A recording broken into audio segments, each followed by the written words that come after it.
要采收香蕉了啊，那么高啊，不容易拿得到，要用那个，有的用锯子啊，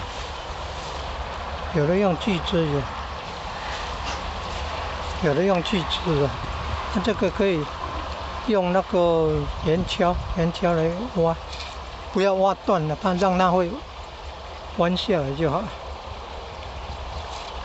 那个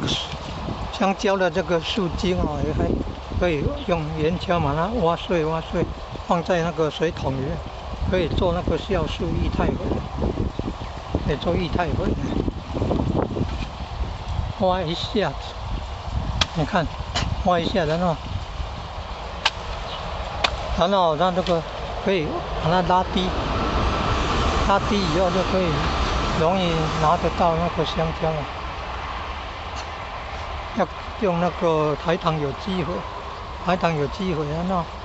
到了雨季哦，长得好。所以平常要浇水，要用那个台糖的有机肥，也会让它长得很饱满。